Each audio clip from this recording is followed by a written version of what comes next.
All right, I'm going to start as well. All right, we're recording. Hello, this is Pittsburgh Pat with Ryan Doyle, kicking my camera right away out of the uh, gate. of the Professionalism. Verdigris Table. Yeah, absolutely. Yeah, kick the camera and blow into the microphone. There's an I got a filter. is an People love that. ASMR filter, yes, which is no filter.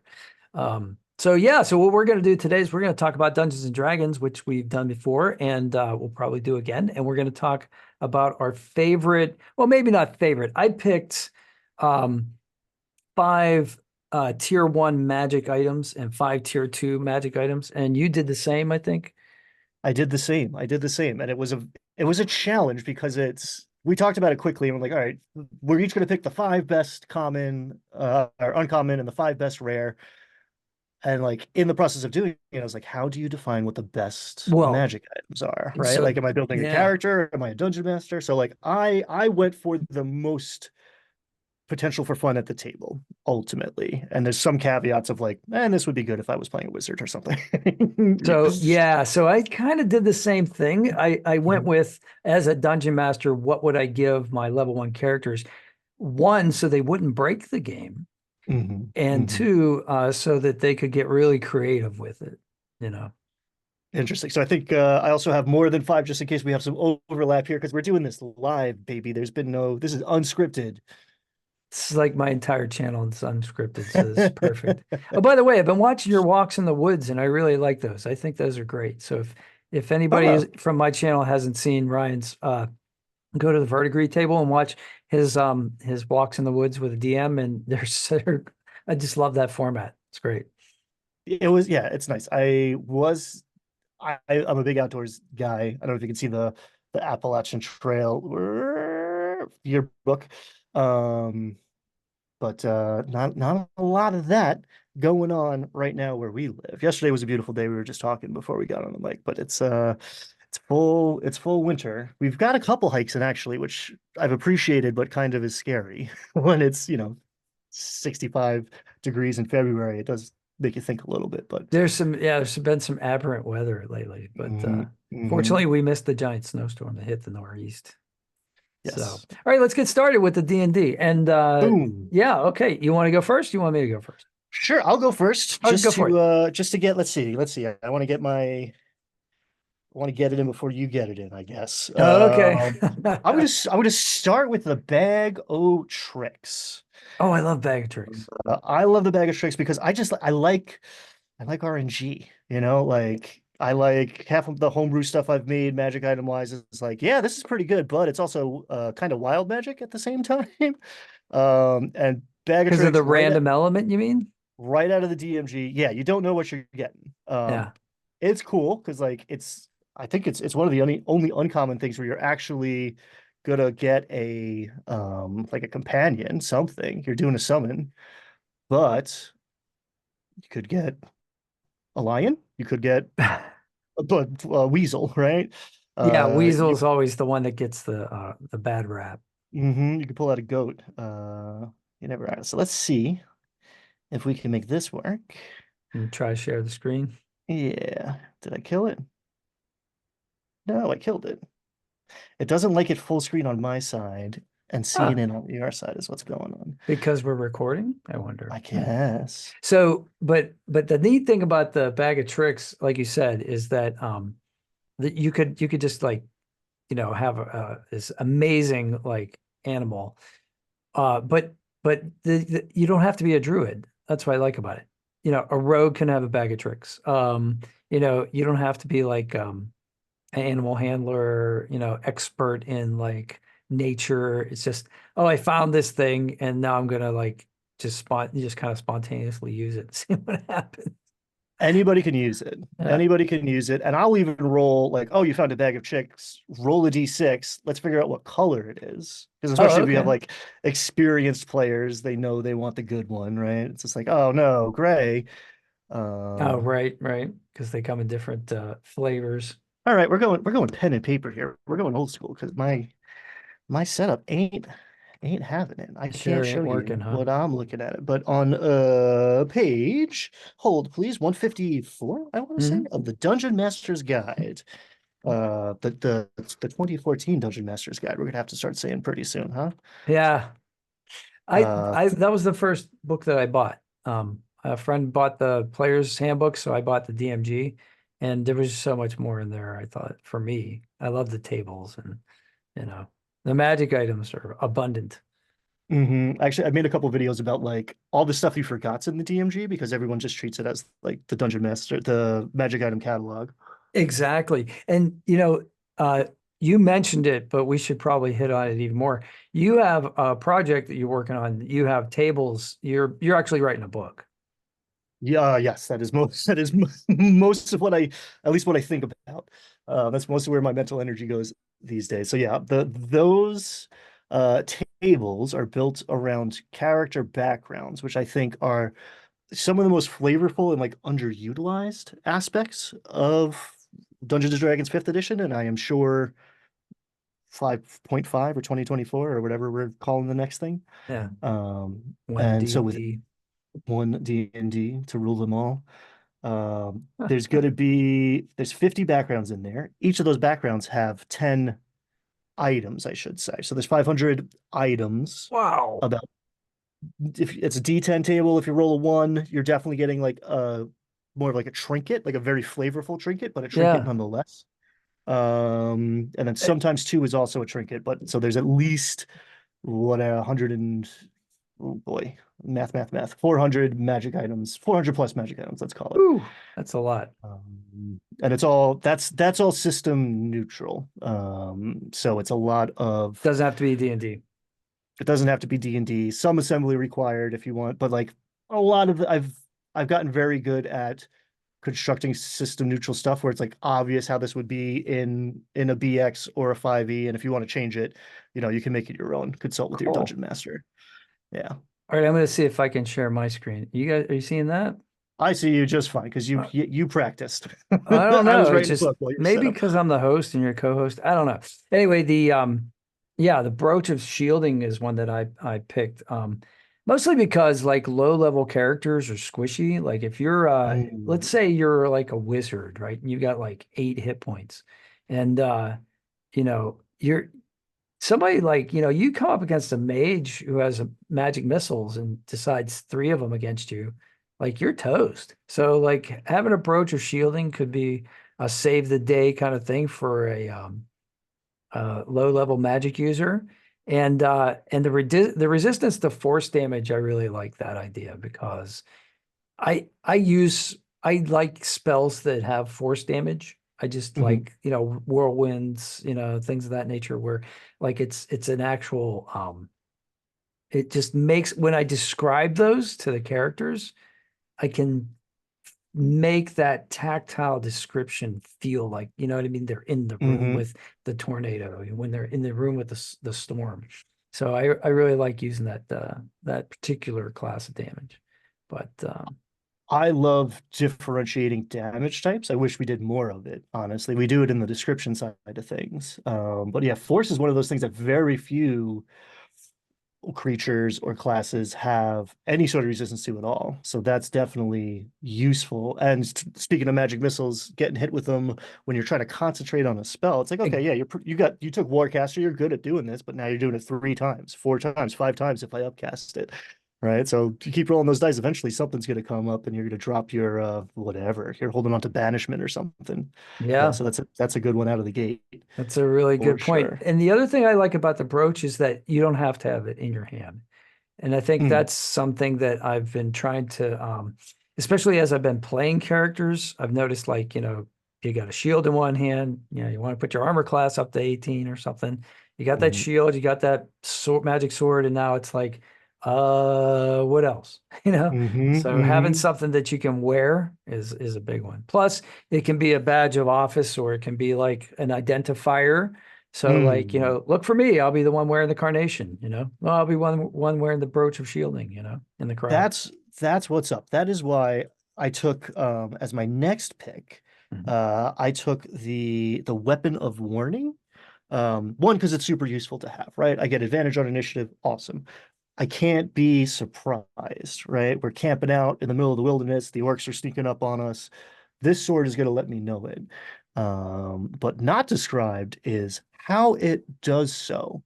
So you could have this, sword in my brain, but like maybe it's an axe, maybe it's a dagger, right? Because you don't have to be holding it. Again, you just have to, it has to be in your backpack somewhere. And this thing just starts Right. shouting at you. So, Yeah, is it hey, Lord this, of the Rings where like it glows when danger Mhm, comes, or is it mhm. Scream? Is it a singing sword? Did I just give you an NPC in your pocket that you're to carry with you wherever you go? So, like, Yeah. Yeah. maybe this thing is a jerk, right? Or Maybe, yeah, or maybe it's the stereotypical Warner Brothers cartoon lady sees a mouse kind of scream like ah! And then it just is so annoying that people are like, why are you still carrying that sword? Well, it saved our lives like five mhm. times. I like that. It's just like afraid of everything. It's constantly telling you to like run Yeah. away from Yeah. every Oh my fight. God. Oh my God. That's Don't cool. go in the current. It's too strong. The current's too strong. Don't do that. Oh, this bridge is too high. Don't.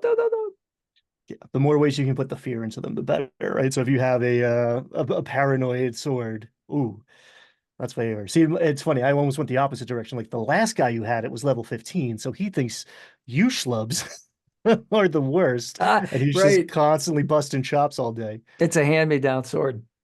Yeah, I mean, It, someone they didn't make it, right? Somebody had it. It was sitting that in the dungeon for 100 years because that the last is adventurer dropped it there. I had not thought of that. That is fantastic, because it's a magic item. It's very long-lived. Hmm. Uh-huh. All right. My next one is the classic bag of holding. Good one. Yes. I mean, I as a DM trust my player characters to keep track of things. I don't really want to deal with encumbrance Hmm. unless it's a very specific situation. If I'm doing a survival game, like if we're like going through the jungles of Cholt, or something, and there's going to be dehydration, there's going to be fatigue, and I'm trying to get that across. Or if we're in Icewind Dale and they're stuck in the snow or something like that, and they Hmm. need to get somewhere and they're carrying all this stuff, but they need to like shed some of it, so they got to decide that kind of thing. But then once you give them a bag of holding, a lot of that stuff goes away. And but also because it has these really cool other things that you can do with it. The Mm. classic one is like, well, how long can we breathe inside the bag of holding if we put a person in there, right? Well, Hmm. first of all, how are you going to get that person in there? And then, so, okay, well, maybe somebody has like an enlarge reduce kind of thing. So they can make the character small. They put them in the bag of holding. They turn in, it's a druid who turns into a mouse and gets underneath the door, and then the bag of holding shrinks with them because it says all Hmm. their equipment shrinks. They get in and then it expands again. So that's an old trope. I don't know how often that's been used. I've heard it described many times. I don't know, like get creative with it, so what do you think about the bag of holding? I love it. And I think I'm trying to think of another magic item that just like switches gameplay, right? Like either you don't have a bag of holding, right? And now you got to worry about feeding the donkey, right? To haul all your stuff around. But I give you this, and we're not tracking encumbrance anymore. And I do think at a lot of tables, in a lot of methods of play in fifth edition in the modern era, at least, like I'm not giving you an accounting problem to figure out how many copper pieces weigh what. Like that's usually not fun because that's not the point of the game. Yeah. The way we're playing it right now. So yeah, I give you that, and it just totally one, it takes away all of those questions, right? We're not worried about that amount of bookkeeping. And two, who's holding the bag of holding, right? Now the party has to decide the which player is going to be the bank, essentially. Who's got all the stuff. That person has the bag of holding. And then it becomes, okay, we have six healing potions. And then in the middle of the fight, it's like, well, they're all in the bag of holding. Who has the bag of holding? He's 80 feet away from you. Yeah. What are you going to do about Yeah. it? Because you need Yeah. to get to him and then go give it to her. Like, That's right. So you give it to like the most trustworthy party member. So you give it to the paladin, but he also happens to be the tank. So he's going to go in hmm close to the monster, and now your hmm ranged guys are getting hit by a mage or something, and now they're like losing hit points. And like you said, it's like, what does he do? Does he try to does he disengage? Does he try to toss the potions? What happens? And are they in glass containers? Now it can get really interesting. Um, you because could. it's yeah, the question of like, okay, how much does everything weigh? Not that fun. Where is the stuff? In the heat of the moment, that's the choke point. That's the decision point where it's like, oh, okay, this that's the part that matters. The canonical answer to how much air is in a bag of holding is 10 minutes worth. That's And I right. forget, I forget. But it depends on how many characters you stuff in there, right? Well, that's an interesting problem. I don't know. Maybe it's not. Maybe it expands. I think it's 4 by 4 by 2. It's like not as big as it's not a storage unit, right? Like it's a storage unit in our imagination, but it's like I don't know. It's a tote, right? It's one of those Rubbermaid tote things. It's like two Right. feet by like 4 feet by 4 feet, I think is the dimensions of the thing. So like, and I forget, I feel bad. I forget where I read it, but like somewhere there's a bag of holding that you find, and there's a halfling skeleton inside because they pulled that trick and they didn't It account for didn't the fact that work. you had 10 minutes of air or like whatever. The druid had to run away without the bag of holding, and that halfling died in there. Houdini So it's dies with his own water trick because he can't get the handcuffs undone. hmm Interesting. Interesting. All And right, then you next have the item. interdimensional bomb also. We'll Oh, just leave that yes. hanging Well, there. that I will save for level 2 because I have yeah, something up that. So we'll cover Yes. that. Up next, I'm gonna go with the ever smoking bottle. Oh, tell me about that. The ever smoking bottle is you pull the cork and it's a 60-foot radius, boom, obscured. Whoa. I don't care if you have dark vision, it's obscured, right? It's not darkness, it's smoke. And then I plan to have it in front of me, but it expands over time. So the first time they're like, what's in this? Is this a potion? It might ruin their day, right? Especially if it's in the middle of a fight or something. All of a sudden, everyone's like, put the cork back in, you jerk. And it takes a minute to dissipate. So it seems like this isn't useful at all until you come up with a clever way to use it. And you're talking about, I don't know, a heist situation. You're talking Hmm. about, all right, the druid can turn into a snake and has blind sight and whatever. I have blind fighting. Like there's ways to use it to your advantage, but it requires not only strategy for like the one turn where it gets activated, but it actually takes like party synergy because it could be awesome, but you could also be ruining everybody else's turn by taking away their ability to see, essentially. So it's the kind of thing you have to think about. And it's the kind of thing where it's not just like, ooh, numbers go up. It's like, okay, you have to be strategic about this. You're going to be clever and make decisions. And then when that pays off, it's not just like the dice giving it to you or like, oh, I rolled a 12 instead of an 8. It's like, okay, we did what we set out to do. And that's always the good stuff for me. And there's a million clever ways to do it, right? You Yeah, I open mean it up in it's a open it up in a crowded tavern and yell fire, right? And now you got the place to yourselves. There's all sorts of useful, tricksy ways to use it. yeah, Trixie, I like that. I think the thing with controlling the battlefield is a big Mm, deal, right? So like, you've got like a rogue who's in a forward position and remaining crouched behind a bush or whatever. The caravan that they're going to rob or detain is going to, like, let's say like a Robin Hood scenario. They're gonna rob the sheriff of Nottingham, right? And he's proceeding up the road, and so you have a forward scout who waits until the party is, there's a separation, like the lead group, like of the vanguard, let's say. There's a small division between them and the main party, and so you can like wait until the opportune moment to obscure the area between the soldiers in the front, who can then be like handled, isolated, handled. And you could even do like the old switch costumes kind of thing, and like pull mm, them off their mm. horses, take their costumes, detain them, and then jump on the horses, and then at a later time you can ride into the castle with the sheriff and surprise King John or something like that. So it's yeah, there's so many different kinds of ideas. But even on the open battlefield, just like funneling people into a certain area, like you're trying to get the enemies into a group so that the wizard can cast Mhm. fireball or something of that nature. So you make the escape routes less appealing and just naturally difficult to negotiate. And when you're thinking in those terms, you start to see the whole situation. You're not just sitting waiting for your turn. Like you're watching every other move be it the enemies or your allies. You're engaged. It's just ups engagement the whole time when you're trying to control the battlefield like that.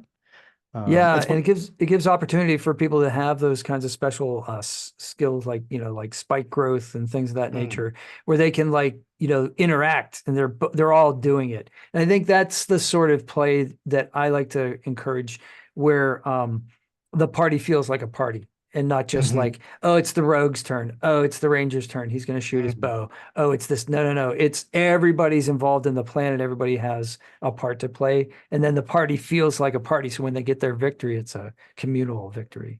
Exactly. It's not just who gets the last hit on the guy. Yeah, which happens so often. In fact, I had a character who came in second a couple times in Adventure League, and so I just made that his thing. Like he's always been trying to vindicate himself because he's been seen as a folk hero.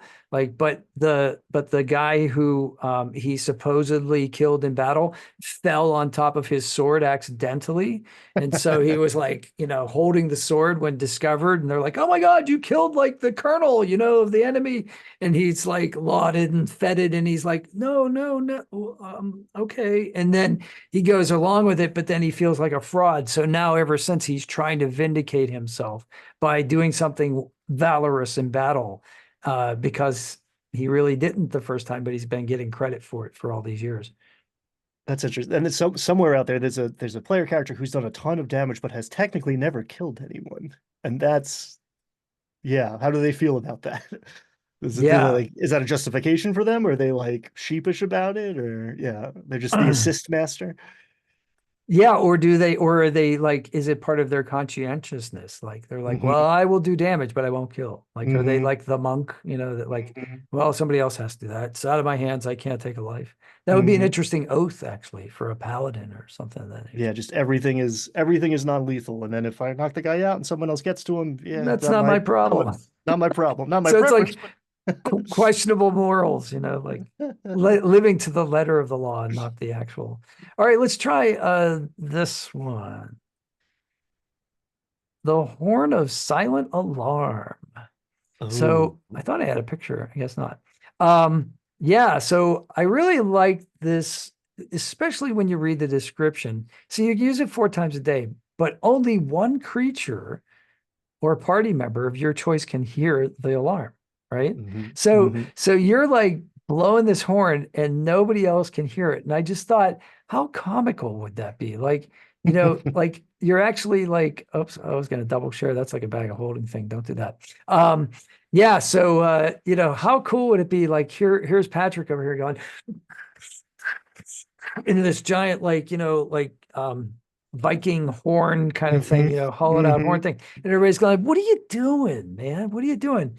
Meanwhile, 600 feet away, your familiar or your buddy or whatever is like getting the signal, like right now, now's the time. So And that also, yeah, that opens up other ways of playing and strategizing because communication is huge. You split the party. How do you talk? No one's got message, or they're out of the range, or I don't want to burn a slot for sending or something. So yeah, beyond the cartoonish quality of it all, which I'm a big fan of. think of the possibility for a heist, right? Okay, Right. so like, you got somebody who's in like a Trojan horse kind of situation. They're being Mm. carried in with the loot. They're inside the vault. They're going to break, the lock from the inside, or they're going to open the door somehow. And you need to know when the party needs to know, needs to let them know when they're ready, or vice versa. So maybe you Mm. have two silent horns, you have one on the guy inside and one on the party outside. And then you can like send So a signal. you got a halfling in the bag of holding, which goes into the vault. When he hears the horn, he pops out because you got 10 minutes. You got to do it quickly. Blow the horn. He pops out with the ever smoking bottle. He opens that bad boy up, and all of a sudden it seems like the vault's on fire, and that's the Yes. that's the fastest way to get that door open, right? Yeah, that's Boom. right. especially if it's paper currency. Yeah. Speaking of currency, you were mentioning copper pieces. This isn't a magic item, but I thought it was really clever. I was talking to somebody online. They didn't have any weapons to against were creatures like werewolves, were tigers, that kind of stuff. Mm. They didn't have any silver weapons, so Mm-hmm. they used silver pieces in a slingshot or a Mm-hmm. sling. And so now they always carry like rolls of dimes with them, like into battle ever since that one encounter. And I thought, Mm-hmm. boy, that's a really clever idea. It's not bad, man. Sock full of quarters is a thing. That's right. It could hurt. Yeah. That's interesting. Yeah, well, I mean, what did you I'd give him a D4, right? D4 plus strength, what improvised weapon? What would you do? Yeah, at least you got a projectile that's going to do some damage. I Mm-hmm. mean, I At think least get that's his probably what I attention. would do. Yeah. Well, you'd have to just it'd be death by 1,000 cuts or a Mm-hmm. thousand dimes. All right, I think it's your turn. Um, I'm gonna go with alchemy chug. I went back and forth, Mhm. because it's something that like people are like, oh, and then they forget they have it. But if you think about it, what can you do? I got it in front of me. It makes, I think it's 10 gallons. Oh, and 8 gallons of fresh or 12 gallons of salt water. Mm. So right away, it's like create water, but two, it can pump out acid. It can pump out poison, right? Everyone's like, oh, it makes beer. I have an infinite supply of beer. Awesome. Funny. But like you start collecting, I don't know, using the honey to make things sticky or just to sell them. But like, yeah, oil, super useful. Acid, poison, super useful things. And if you have an infinite supply of them, now you're starting to, this thing coats every arrow that you shoot in poison if you take the time to set yourself up right. Hmm. Um, and then So, also just like an absurd amount of mayonnaise, right? What is the yeah, 2 gallons of mayonnaise, which makes me a little queasy. But yeah, if somebody came if up you with a have use the for that. chef feat, then that could come in handy. Hmm. Hmm. I think when you mentioned back to back poison and honey, it reminded me of something. I think it's in Suetonius. It might be in Livy. It's the army, the Roman army apparently came into camp that had been abandoned by the German. I guess it was the Arminius, his tribe. I forget what the name of the tribe was, but they were in Germania, and there was all this honey there, right? Well, the honey had been made by bees who had, I think it was hemlock. I think it was Mm. they had made it from hemlock flower, so it was poisonous. So the Romans found this like abandoned camp with a bunch of different food supplies. The honey was in there as well, and the Germans basically used poison to incapacitate much of the legion. So then that's you know based on like an historical source. I don't know how true it is, but interesting. So you could play something that way too with And the alchemy those are jar. the those are the stories that get told 2,000 years later, right? Yeah. Like, I don't know. There was one Visigoth with a big axe, right? And he did a lot of damage, but like, yeah, they were clever enough to poison the honey and leave it behind, and literally they honey trapped it. Yeah, literally the honey trap. Yeah. Um, I think that, mm, it's interesting for me that I think that's why I read history so much. The I love fiction. I was a fiction writing major, but I also had a minor in history. And if I went on for my graduate stuff, I probably would have gone for history because there's so many good stories and it's hard to like make these things up. Although I don't know. I mean, I'm sure there were historians at the time who took license with some of it to exaggerate, and some are more reliable than others. But even if there's a kernel of truth in that, it says a lot about the Romans and being able. One of the things I like about the Romans is they in general it seems like they're willing to admit their defeats, and that makes for a story because then they're the underdog when they do win, right? hmm. If you're just like, oh, we won every time, ha ha ha, ha, that story gets boring after a while. And the same with D&D. Like, if you let Hmm. your characters get away with murder untouched, no damage taken, like they're gonna get bored with your campaigns after a while. Yes, I was just having this conversation yesterday, actually. Yeah, I don't play video games on like God mode, right? Like I'm not looking to make my AC 30 so nothing can ever touch me. Like that's fun for a session. but not for a campaign, right? Like there's no stakes. Nothing matters anymore. That's right. Yeah. Yeah, Yeah. that's why like my first choice was not like right now my tier one players finally just got enough gold to go shopping for magic items, and like the wizard wants the band of intellect, the barbarian wants gauntlets of ogre strength, and like can't blame them. I want my main stat up as high as I can get it for free. Yeah, or not for free, but without investing my ability scores. I'm a wizard who dumped int because I got a magic item. Like I see the appeal of it, but like give me the ever smoking bottle, right? Give me the That's alchemy jug. Give me the weird stuff. I see. I would let my wizard do that, but then I would find a way to take the headband away. I would find a moment where it's like, okay, you want to be stupid? You're stupid now. Now you have an int of Mhm. 6, and Mhm. now you're gonna have to deal with it. So what do you do? You know? And it could be so fun because I love when I make my characters personally. I like having a dump stat because I want that. I want Mhm. like the really like not so smart but highly charismatic character, because that's fun. Like he just walks into danger and he's just not real smart about it, but he thinks he can charm his way out. And it's great when it doesn't work. It's fun when it Mhm. does, but it's great when it doesn't work because then you have to do something else. You have to come up with something. And that's Right. when you really dig deep into the character. I think a lot of early career players are trying to win, and you don't. And this is not a game that you win, right? And that's why some early DMs are like taking away the lose conditions, right? Because they don't like they're thinking in terms of winning and losing, but it's stories, right? It's the poisoned honey. It's not the 30 AC and the 1,000 points of damage. It's the you don't. I mean, people are built different. So someone's going to remember that time that you remember that you crit. You don't remember that it was 42 and not 38 or whatever the number was, right? Like Mm. you remember the emotional impact. And like again, maybe someone is more mathematically minded than I am out there and they're getting that thrill from it. Um, but yeah, when the bottle of smoke shifts the tide of battle, that's the part that I'm going to be thinking about Years when I later, when I'm trying to decades, fall asleep. Yeah. decades later. Absolutely. Yeah. Is it my turn? I think so. We went off into the weeds there a little bit, but I think yeah, the honey. Yes, I did the alchemy jug. You're up. This could break a game. Oh, Mhm. yeah, that was the Horn Asylum alarm. There's the picture Go if on. anybody wants. But it's Go the on. broom of flying. So I think Mm, you have to be careful whenever you give your characters a chance to fly, mhm, because then the battlefield becomes three-dimensional. It becomes much more dynamic. Travel becomes easier, that sort of thing. But uh, I mean, what's the first magical creature that I think I ever remember, right?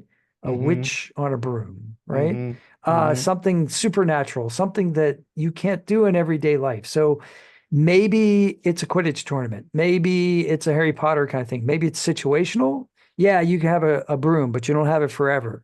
You have it for like a particular module, and then for some reason it gets taken away. So maybe you make the broom have charges. mm, Maybe it's an old broom that's falling apart and is ready to be retired, but you're not sure how much longer you can fly it. So as a DM, you can have conditions on these things. They don't have to be RAW. It doesn't have to be rules as written.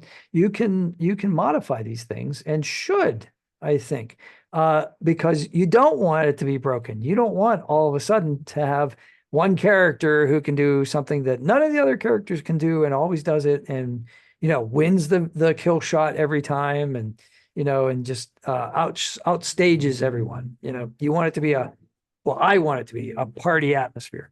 Now, if you're playing one-on-one, like if it's a game of one where it's a DM and a player, absolutely knock yourself out. I give them, but if it's more than two people at the table. and that's game balance is important for that very reason, right? It's not just like I can do anything on my side with the monsters, right? Like I can balance the game right away. It's much harder for me to balance the game on the other side of the table. You got 5 players and somebody's min-maxing and can fly, right? And someone else has a 25-foot walking speed. Like there's an inequity there right away. I like the broom of flying for sure. I don't think it should be uncommon because it totally changes the game. But for a dungeon master out there who has handed one out and is sad about it now and is thinking about how to take it away. Um, Ceilings, the dungeon, right? Half of your Yeah. adventuring, Yeah. but someone in my, it's a higher level. They're, what are they? They're level 7, level 8 now, but someone has a broom of flying in my other campaign, and how high are the ceilings gets asked every session. Every time. Yeah. Every session. And yeah, it's interesting. The other thing that I was thinking of when you were saying the witch being the most iconic, magical creature early on in like childhood fantasy, um, most of the time in most adventures, the players are finding a magic item in a dusty treasure chest somewhere buried in a corner, hidden behind a secret door. But like, why is it not in the hands of a goblin or something, right? There's monsters that live in here. They would have found it, and they're going to use it against the party Heck yeah. before the party gets their hands on it. So this wizard's pretty tough. This wizard that's flying around is way tougher. Yeah. And now I've earned that broom. Yeah. I want that. Right. You Hmm. see that, you see him attacking your buddies, and you're like, I want that. I'm gonna knock that guy down. Yeah. Focus on the flyer. Mhm. And especially with these like weird things, right? Or like not necessarily like clearly tactical things out of the gate, right? Like the alchemy jug, or like, where the hell did they get 2 gallons of mayonnaise? Right? Where, like, And if what they're just using it in happened? a weird way, like if they're using Mhm. it to like grease the path to make difficult Exactly. terrain or That's something, cobalt stuff in my head canon, right? right? Like, Because they don't know what that is. Like they're like, oh, what is this? And then they just right. like smear it on the ground so that they hope the adventurers will slip. And then you get like swarmed with vermin because you're covered in mayonnaise. So like, like, yeah, you can think Flies. of, yeah, ooh, gross. Yeah, well, yeah, but like if you have a creature that's impervious to smell or doesn't think bad smells are bad, they don't care, right? Oh my God, it's fresh. It's always fresh mayonnaise in my mind. Yeah, you leave that out in the sun for a couple of days. It's a biological weapon, man. It's a whole other It's a thing. place nobody I wants to didn't go. see that. It's just it builds. There's so many different ways to use it. The more you think about it, the more weird and wild you get with it. So Um, yeah, that's why I wanted to do this video because it's so much fun to bounce ideas off each other as it snowballs. Um, right, you right. got what's your number 5? Well, so speaking of breaking the game, the deck of illusions Oh yeah. is an uncommon magic item, and it is not going to break your game. But if you find a deck of cards, the players are going to be super excited and super terrified. If they have any knowledge of D&D canon, like if I show you a deck of cards, you think it's a deck of many things right away. They just wrote Right. another book about it, right? So you have to pull one to see what it is, right? Unless you take it to the wizard and identify it or something like. Mm. So someone's taking that risk, and okay, the game's not over, but now, and there's that moment of like a beholder pops out. It's like, what the, and okay, it's illusionary. And it's also that RNG, like you don't know what you're getting until you pull it. It's one of the few things where like you literally use a deck of cards, so there's like a prop involved. It's just, yeah, it's a fun one. And now it's a question of all the creative ways you can use an illusory monster to whatever, get up to hijinks and control the battlefield. So do you do that? Do you bring like props to the table? Sometimes it's funny at my I got used to playing online. At my in-game or in-person game at Game Masters. Hold on, I'm mirrored. Uh Oh, you have a Game you Master reckon shirt. I have a Game Cool. Master I don't shirt. have one yet. I have to get one. I saw it at PGX. And I didn't Oh, okay. realize so for those who not in the know, Game Masters is both of our friendly neighborhood local game shop. Yeah, I'm going there tonight. Oh, nice, Yeah. nice. And I have a couple players who are into 3D printing and minis and stuff. So like I am using the most minis I've ever used, and none of them are mine, Mm. which is interesting and fun. It adds like a different element. Once in a while, I had healing potions that I brought out. But yeah, the deck of cards is about as advanced as I get. And I roll in the open. I guess that's my prop is dice always. Like the dice are always out in front of the players. They see what's happening. I don't use a screen. So like everybody sees if I crit on you, sorry. But Yeah. we're all gonna know the instant it happens. Yeah. Yeah, I have we used to have a pottery studio, my wife and I used Oh, to try to make like potion bottle oh, shapes. So like this was one of my early attempts.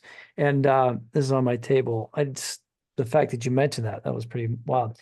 But yeah, I kept wanted to make one that was like a flask of oil, right? So I just always imagined it being like a ceramic jar with like mhm. a, cloth stuffed in it, like a Molotov cocktail kind of thing Mm, you throw, right? And then you want to make it thin so that it breaks, right, on impact and mhm. has that splatter effect.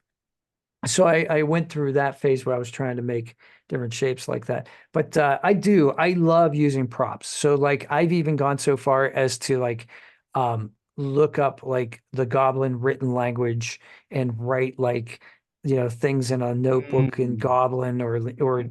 Draconic. Like the other day, actually, this isn't a visual thing. This is a phonetic thing, but or a voice thing. But I've been taking Latin on Duolingo. So I had ran an adventure with a red dragon. And so at one point I said something like Corina domi dormit. And people were like, oh my God, what the hell? And I was Draconic is like, Latin. I think yeah. also maybe Abyssal is Latin. Oh, Abyssal is definitely Latin, and I did have an Abyssal character as well. And we needed to find out its true name, the demon's true name. So I did something in Latin with that as well. But Yeah, then they said afterwards, what did that mean? And I said it meant Corina sleeps at home. But when you say it like in character, Oh, sure. Oh, Corina sure. domi dormit, it sounds like a red dragon. And they don't know. I mean, most people don't know Latin, so but I think pulling those kinds of elements into the game, something physical, like something they can like writing on a piece of cloth. Hmm. Take your old t-shirt that you were gonna like throw away or and cut a little piece out and write on it because goblins wouldn't have paper, right? Hmm. But they might Hmm. have some cloth, right? And they would probably Hmm. write on that. So like, just like a one word phrase, maybe it's the password that opens the door. Maybe it's a clue to the password, maybe you give them a fragment. These kinds of things I have players who have said like later that that's what they remembered the most was, oh, I Hmm. remember when you gave me that piece of thing and I still have it, and I Hmm. always let them keep it too. Like they just keep it if they Yeah, it's want it. funny. Handouts are a different thing in my head, right? Like if I can print it and like tea stain it or something, like that's not a, but that's 100% a prop. Because like, yeah, huge fan of handouts, right? Like Mhm. this is what the letter says that you discover on the desk. You're not going to Mhm. retain that the same way as like this is the letter. This It's like, is the whoa, letter. like, and you have it, and like it's visceral and it's immersive, and you have it next session. You know what's on that letter because you have that letter. Mhm. I'm a big fan of the goblins. Like the missive is on some like nondescript hide. Like this was something skin. You don't know what. Like make a nature check. Nope, you don't. Right. Could be anything. Yeah, it was For tanned and anybody. cured, and you don't know what it was. Could be Hmm. human, could be Hmm. elf, you could be anything. Hmm. Yeah, could be a Hmm. deer. Yeah, that's pretty cool. Because in the Should we grand go scheme of to things. Oh, should we go to tier two? sure. Yeah, that was 10. Yep, that was Upgrade. fast. Do you want to start? Sure. This one is both, right? Once you get into tier two, it's hard to like, this is just for fun. Like, no, we're getting to powerful stuff right away. But this is like, I would want it on my character, regardless of who the character was. And I'm happy handing it out as a dungeon master because there's a lot of potential for creativity here. The Ring of Spell Storing. Oh, yeah. It's one, I can hand it to you with spells on it, right? It's got some summon elemental spell or who knows what, something you don't have access to yet. Um, but two, if we're smart and we plan, it creates this strategic teamwork aspect of things where like the wizard can give the rogue fireball because the rogue can get in there and get out, or we can pump the barbarian full of healing spells all of a sudden. Now the Yep. barbarian has 5 charges to cure wounds. So there's a lot of potential ways to use it. Yeah, I mean it's that's an amazing idea. I'd never even considered the cure, the curing spells with a heavy, like that makes perfect sense. But Hmm. yeah, I think what I like, oh, what was it? Oh, when you mentioned something that you would give the characters or keep yourself. So this is something I just found out, and I don't know how. But being an Adventure League dungeon master, and for those in the don't know what Adventure League is, it's kind of D&D organized play, and people volunteer to be dungeon masters, and you can walk in with the character that you've already had created or without one, and just make one on the spot and just have like a one session game. So if you just want to taste D&D, you can walk in, or if Mhm. you're, don't have the time commitment for a campaign, you can Mm. go when you want, and then like maybe you don't go for 2 months and then you can go again, like that kind of thing. But the one of the incentives for people to volunteer their time and study modules and adhere to the rules of Adventure League, which, homebrew is always more fun because you can do whatever you want, but Adventure League does have rules, is that if you when you pass out that magic item at the end of the game, usually there's a special item that's associated with each of the tiers and each of the adventures. As a DM, you can use your service time instead of collecting that for like some other bonus. You can take the one that you gave out. So Mm. it gives the DM incentive to give out some pretty cool stuff. So like the other day I had a tier 3, and these guys got like a +3 pike. And I'm like, oh man, I wish I had that. Mm. Later, I'm reading the Adventure League rewards thing, and there's a lot of cool rewards. And then at the very bottom, it said, you can give away your service hours for this adventure that you just ran if you want that item. And I was like, oh, I have a character that wants that item. Yes, please. +3? But it was a really tough adventure. They actually were in Cholt, and they met the adventure as written has a red dragon and a Baylor. And so Mm. it's a tough adventure. And then the way I rewrote it, the prologue, I said, we're on Cholt. We got to have dinosaurs. So I gave him some dinosaurs, especially Yeah. the druid appreciated that, because now he's like, I'm studying this dinosaur. I'm like, I'll bet you are. Mm. And then I'm in the parking lot afterwards, and my friend says, "Oh, you ran D and D. You had Dungeons, Devils, and Dragons." And I was like, "Wow, I didn't think of that, but that's awesome. I'm And using it." dinosaurs. And dinosaurs. Dinosaurs, that's what I meant. Yeah. Yeah, D&D. So that was kind of fun. Bring your own D's. All right, let's see what I got next. What you got? Let's share the screen. We had Broom of Flying, and now we got Boots of Speed. Mm. Boots of Speed I like because after a while, you mentioned earlier the guy who has 25 feet of movement, and eventually, like, you got that heavy that just can't quite make it into battle on time. Mhm. It's either his initiative is low, or he's a barbarian, but like, he doesn't have great decks, so his initiative score, he never rolls, and you need him in the battle. Like, you don't want him to, you get, as a DM, like, you want to see everybody do their stuff. So you don't Mhm. want somebody sitting out, especially if you have like 6 or 7 people at the table. By the time that barbarian makes his movement and then, does the thing he wants to do, everybody else has already had a turn and he hasn't had an attack yet because he Mhm. had to like double his speed and do dash. So this makes it, I think at level, by the time tier 2 rolls around, I want to do away with that. I want everybody to have fun. So I want the barbarian to go in there and get the first smash, and at least in the first round. So I think this helps to alleviate that problem. And potentially, right, with attacks of opportunity, it's hard to get movement happening during battle, right? It's usually like I enter melee, I stay there Yeah, you're until one of us stuck. dies. Yeah. But yeah, anything that can encourage movement is a good thing, at least on the grid, right? Once we start talking about 3 dimensions and we're flying, season to taste. I honestly, I don't mind, but it's a controversial thing, and some people get themselves into trouble with it. But yeah, anything that can again have you seeing the bigger picture, not just your 5 foot square in the very small amount of time where it's your turn. You can watch what everybody else is doing because you might be going over there next. Yeah, anything that gives you mobility is a great fun addition to the game. Cool. What's your next one? Bag of beans, baby. Same, Oh, same, same reasons. Same reasons. Freaking anything can happen. It's probably not going to break the game, right? You got to make sure. All right, I got a little like map for a for the Mummy Lord's pyramid that we're all rooting for, or like the Sky Fortress of the giant. But yeah, anything can happen, or it's a little bomb. I forget what it's 5d8 or something. Like I can treat it as a bomb, or we can plant one of these things and see what happens, right? That's peak D&D for me. As long as you're as long as you're ready for it. It's a certain mood. I'm not gonna pull them out in a one shot, well, but the DM has to be ready for it. That's the thing. hmm Like you really have to hmm know your stuff and be able to think on the fly.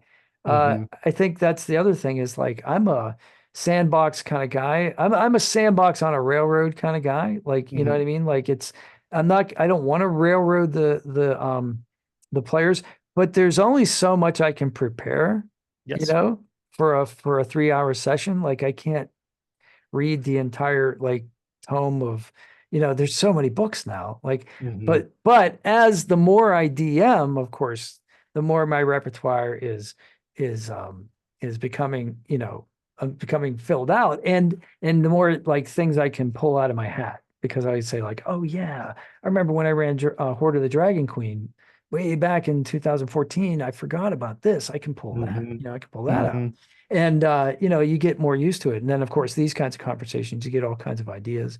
And I've been really, really watching my YouTube. There's some really great content out there where people just like run you through like the background. So like I'm doing, I like the Tomb of Annihilation modules right now. So hmm I don't know a lot. I didn't know a lot last week about Chult.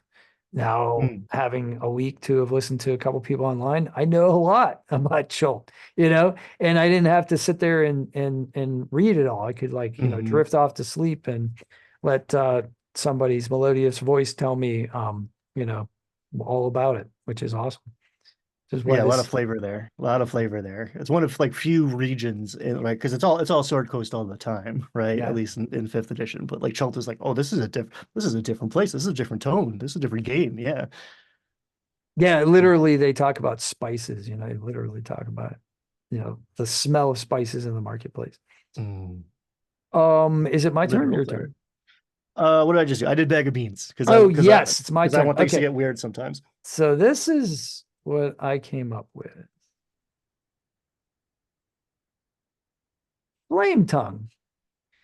I Ooh. love I one of my favorite. Well, I'm a big Star Wars fan. You can see my shirt. So I always want to have a lightsaber. So and I've been taking combat, stage combat.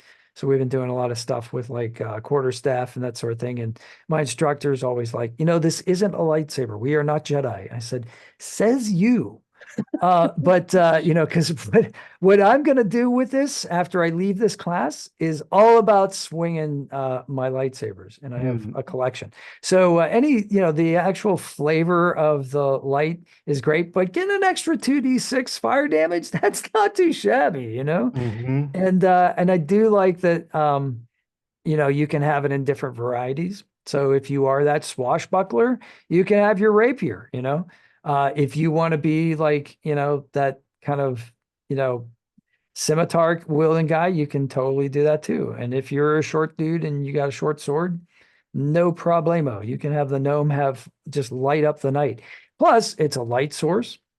And I always liked Beric in Game of Thrones. I just Yes. loved Yes. that character, and it evokes that kind of, like, well, maybe we'll die this time, and it hmm gives people an idea of like, and I think that's for me what I do is I start with a character that I like, and then the character evolves, or I mash two characters together. What if Barrick and Luke Skywalker, got together? And then like, what I mean? Like, what if they were two aspects of the same? And then from there, a third character sprouts. And hmm so anything I can do to give my player characters uh, a direction, you know. So that's why I picked that. I mean, it's instant epicness, right? Your sword is on fire. And it kind of implies that there's going to be, like already there's the ice and the lightning version of that in my mind, right? Just like build one of those for each poison type, each damage type of poison is a good one. It's a really good And one. when 2d8, I mean, if I'm a fighter, right, and I can action surge and I got 4 attacks, now all of a sudden I'm not feeling like I'm not at parity with a wizard anymore, right? Hmm. Yeah. So it's funny. I would argue that the Sunblade is the real lightsaber of the Oh, there you uh, go. of the tier 2 magic items. And yeah, very similar idea of like it's just a hilt, right? And then this beam of energy comes out of it. It's you're doing radiant damage, but again, that implies there's like the dark Sunblade is out there in the universe somewhere. I like the idea of radiant damage. Mm. Especially if you're going to play if you're going to be like a lawful good character or a good character, and you're going to Mhm. be going up against like the baddies down in the abyss, you want to be able to just like, just cut a swath through them, and you're going to get a reputation, right? So like the bad guys are going to be like, oh my God, there's this guy who has a radiant sword. It's like, you got to watch out for this guy. So like maybe, you develop a reputation among the enemy of having that special weapon, it gives you a notoriety, you know. Yeah, because it's one thing to go into the Underdark with like some torches or maybe like a lantern, but like you're bringing the light of the sun with you deep into the earth. Like that right away makes you a very different kind of character. Hmm. Yeah, and you Exactly. were, wield that against something with sunlight sensitivity or stab it in the chest of a vampire. What does that look like? There's some real interesting moments that come out of that. Yeah, and some of these big guys that they're stuck to meet at level 2 or tier 2, I should say, which if we didn't explain as levels like 5 through 10 and eventually anyway, is that there's a lot of them that have resistances. Like a lot of them have, some of them have immunities. So like, and radiant is one of the few things that they don't usually, especially like the under dark, like you said, the underdark and the abyss. Yeah, as far as like zooming out for a second, I think a lot of newer dungeon masters are well, there's two camps, right? There's those who are overeager and hand out a million magic items and then can't figure out how to challenge their players anymore. And then there are people who've done a little homework and have heard those stories and are very reticent to hand out magic items. And if you don't hand out some form of magic weapons to your martial characters at your table, right around level 5, level 6, they're going to start to feel bad because there's going to be a lot of stuff that they can't touch. They can't hit So it. they can hit it. There's a lot of things that are Yeah. either resistant or straight up immune to piercing, Conventional attacks. slashing, bludgeoning, and you gotta have a little extra chutzpah. Even if it's a smoking sword, right? It just looks cool. It's not even +1. Like it's magical. Now it ignores those resistances or immunities. Because Right. your Yeah.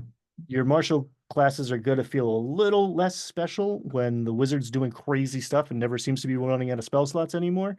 So you gotta talking about game balance. It's not about parity with the monsters, it's about parity with everybody else at the table, so everyone's having roughly the same amount of fun. People get different moments to shine, but you don't want it to feel bad to be the barbarian. I like and this is why I rarely let my players buy magic items, because what I think happens is there's this kind of like with the different classes, there's a kind of a jockeying for position, right? So as they level up, some get stronger than others. So like early on, like the Moon Druid is like invincible, and then like later it's not so much. And then, like a wild shape just doesn't mean as much around level 9. But for the first 5 levels, oh my God. And Mm-hmm. then, and it's so everybody gets their turn as the campaign progresses as well. So at right around, like you're saying, like right around level 4 or 5, the barbarian is getting a little bit like less, you know, not as interesting. And then when he finally finds his weapon again, then it's Mm-hmm. like, oh, and now it's like, I'm back. And that's a Yes. triumphant moment for a character. Yeah, it's like, oh, this was a little boring, but now I have a lightsaber. I have a flaming battle axe, Exactly. right? Right. Like, Yeah. no, now this feels different and good. And all Exactly. those low level things that I was talking about, where you were saying like could really influence battlefield control. those are also going to play into the martial caster dichotomy a little bit too. If the barbarian can, blot out the sun and fight in the darkness, that's going to change the way they feel about things and give them choices to make Hmm. too. Hmm. Because Yeah, because at any time they can change the whole flavor of the fight. Yep. it's Yep. not just attack, attack, attack, attack, attack. That's the truth. All right, I got Cape of the Mountebank. Ooh, that's a good one. That's on my list. Well, the reason I like, is it on your list? Yeah, I mean, my list is more than five because I figured we might have overlap, but I think that's the first. I think that's the first overlap. That's the first one that I noticed. So the reason that I like it is right off the bat, the smell, right? So it has this faint smell of brimstone. And that's one of the things when, I DM, I like to bring in like as many of the senses as I can. Now, Mm. I don't actually like spray scents at the table, although my wife does have a lot of scented oils. I could probably do that. It's lighting candles. But one of the things I do is I give out inspiration in the form of hard candy. I do this when I teach kids, especially because Uh, I say, look, you have inspiration, which means you can re-roll a die. But if you eat it, you don't have inspiration anymore. Well, inevitably the kids eat it, right? So, but some of the adults do too. And then Patrick's doing the marshmallow test over here while we're playing D&D. yeah, we're doing a little psychology here. So yeah, so you can cast Dimension Door. This is great. I mean, like, who doesn't want Dimension Door, right? And Mm. then but you can only do it once.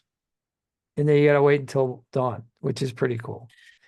Yes. And then the effect of like disappearing behind a cloud of smoke, like it's the old magician's trick. Like throw the smoke bomb and poof, and then all of a Mm. sudden you're gone, and then you appear in it. And it just I don't know. There's so much flavor here, and it looks cool too. It's That's red. perfect. You know exactly what it is. It tells the story right away. Yeah. Um, and I really like those like one-time use magic items. Like once a day is the sweet spot. Because if I hand you I made a bunch of one-time use things, and a lot of people will hold on to it until it's no longer as powerful. Yeah. Yeah. I'm a Um, hoarder too. but that once a day thing is like, okay, you're incentivized to use it, but pick your spot, right? Think about it. It's not just you don't have an infinite number of these like one time. Like, do you use it to start the fight at an advantage, or do you hold on to it so you can get out of there if things go In case things sideways? get sketchy. Yeah. Yeah, yeah. And yeah, it's a straight up like poof, gone. Puff of smoke. Later. It's perfect. It's I am perfect. out. So because it's a once a week thing, it's the only reason I would consider handing out the Horn of the Berserker, Ooh. which is all of a sudden there's just a bananas amount of warriors on the field fighting for you. But you got 7 days, which is a campaign half the time, the way 5e plays, right? Like Right. you get to use this once almost ever, right? And it's going to feel great when you have, when those 7 days go by in game time. The uh, So the tell ability to everybody what it is. so it's a horn that you blow. Let me read it. I have Yeah. it Yeah. on the Yeah. screen, but let me read this one because this I think a lot of people are loath to hand out. But one, it's super flavorful. Again, it's that just like that epic blowing the battle horn is huge. But berserkers come out of this thing. Do do do do. Oh, is it not even a DMG thing? It's not even a DMG thing. I don't have it in front of me. But you roll. I think it's D6 plus 3 off the top of my head. And berserkers who have a stat block in the monster manual So you come running out, automatically and get four, but you possibly could get you get a ton. nine. You get 9. And they're yours for an hour, and they're on your team. So it's good to shift the tide of battle, but you use it once a week. So when you save it for the boss fight, maybe it changes the state of play, and then you kind of forget you have it for a long time, and then all of a sudden it's like, wait a minute, hold on, we have an army, um, In our pocket. literally in our pocket. And again, it doesn't have to be sitting in a dusty chest somewhere. The big bad could have this thing. So you walk up on this you want your solo bad guy to live longer. All of a sudden he got smoked. He's down to 10% of his health and he hasn't gone yet or hasn't even given his monologue yet because they snuck up on him. He blows a horn. There's 9 minions around him forming a phalanx. I love it. Okay, now this fight is way different. Phase 2 just kicked in. And then he Now we're walks gonna out the get this back thing. door, right? Well, While that's the you other thing. fight his minions. He just saunters out the back like, I'll be see you, back. Mr. Bond. And even if you take him out and you get this super magic item, you got to wait a week to use it because he just used it too. So there's a little Mm. built-in balance there. Hmm. So again, a lot of people, you don't see it a lot because it's scary. Um, but yeah, there's some interesting ways to use it for sure. Well, that's great. I love it. I'm going to put that in the hands of my next bad guy. I love that. All right. Speaking of bad guys, and how do you like hold on to them? Dimensional shackles. Oh, huge. Yeah. So, what do you do? What if my characters last week would have captured the Baylor? What are they going to do? Like this thing can like blink. It can teleport 120 feet Mm, away from its position. Not mm, if it's got these things on. Nope, hmm can't do hmm it. Now all of a sudden they can take them back to their boss masters at Chult and say, "Oh, you wanted to know the secret name of the demon? Well, here he is. Ask hmm him." And they could be totally bad about that. So yeah, I just like the idea because it's, how else are you gonna like these big bosses? How else are you gonna detain them? Like you can't. Like, it's You're not even going to try unless you have that, right? right. And now all of a sudden you have a different win condition. It's not just get the guy to zero. Now it's a much more interesting, can I sneak up and snag him with these? Exactly. Exactly. So you're on number 10. 10 already. Yeah, Jeez. I know. It's going fast. Ooh, so this is tough. I thought I had two left. Oh, I'm good. maybe did I start? I I don't forget. know. No, Anyway, I did. well, we can do a bonus one. Okay. Well, I'm gonna give you the belt of dwarven kind. Oh yeah. It's awesome to have, especially if you're not a dwarf, and that is because in my headcanon, the dwarfs bestow it upon their friends. So if you have, it feels like a campaign shaping item to me, where it's like you have done a service to the dwarves, right? You have rid the lonely mountain of Smaug, right? That sort of thing. And like, here is this thing, and you get all of these benefits, but also flavor wise, it's this huge, you get the WWF belt on your Yes. waist, and Yes. every dwarf knows from a mile away Yeah. that you're with them. Yeah. And it shapes your character and the story in ways that you get for free or just built in there. You And it walk can be into town, you go to the blacksmith. There's a dwarven blacksmith who's grumpy and he's hammering away, and you're like, excuse me, get away. Blah, blah, blah. I don't have time for humans right now. Oh, Mhm. oh, I have time for you. What would Mhm. you like, sir? Like Mhm. total change of attitude. Yes, it has panache, it has credibility. You got street cred there. Yeah. And it's one of, again, I'm always thinking about like where is this thing when you find it, right? And it's like behind the king's throne, like it's sitting there, like like you're working for this thing for 8 sessions, like it's coming, this is yours if you can do this thing. This is like it's a quest reward. It feels like right out of the gate. It's not something you just like find somewhere. No. And I like that. I think that's important. I think it's best when like with Adventure League, it's best when I give out the reward that fits the campaign. Mm, So like it's the weapon of the enemy you defeated, or it's like that. It's like, you did the service to the king and the king gives you something only the king would have. hmm And yeah, that makes it so much more memorable because then when the characters are using it 3, 4, 5 sessions down the road, they'll have that flashback. They'll be like, "Oh yeah, I remember where I got this," yeah, and then maybe that plays into their, maybe they bring it up. So, yeah, I'm a huge fan of like cohesiveness and mhm, just like continuity. Like it's mhm. a flaming sword, awesome. A flaming sword because you defeat it, you ripped it out of the dead hand of a Baylor. Mm, Feels different, right? yeah, You yeah, earned that sword. It tells a story. It wasn't just like sure. it was in a box that I thought it was a mimic and it wasn't, and now I got a sword. You know? It's yeah, and it's like when Ash, in Mm, Army of Darkness, like holds up the shotgun and he explains where it comes from, right? You hmm can buy this at S Smart, Shop Smart, S Smart. You know where he's from, right? So you don't forget, like this is a fantasy world. He's not from there. It further draws the line and it further defines his character because he's describing his weapon, hmm and hmm it's so D&D. Hmm. It's just so there, and it's effective. It's Yes. Sam Raimi, so it's campy, but it's effective storytelling, you know. And I love it. All right, so my final one, I saved the best for last, is the portable hole, Oh, yes. because I'm a big fan of Roadrunner Coyote cartoons, and who doesn't want this? And you saw the chaos when he had a bag full of these portable holes, the chaos that happened when this thing would just appear again. One would like drift down, and in the absolute most inopportune moment, like in the middle of the bridge, and he would like be this close to catching the Roadrunner, and down he would go. And as you hinted before, if you have one of these and you have a bag of holding, Mm. well, guess what? You have a nuclear bomb. Yeah. You have an interdimensional bomb.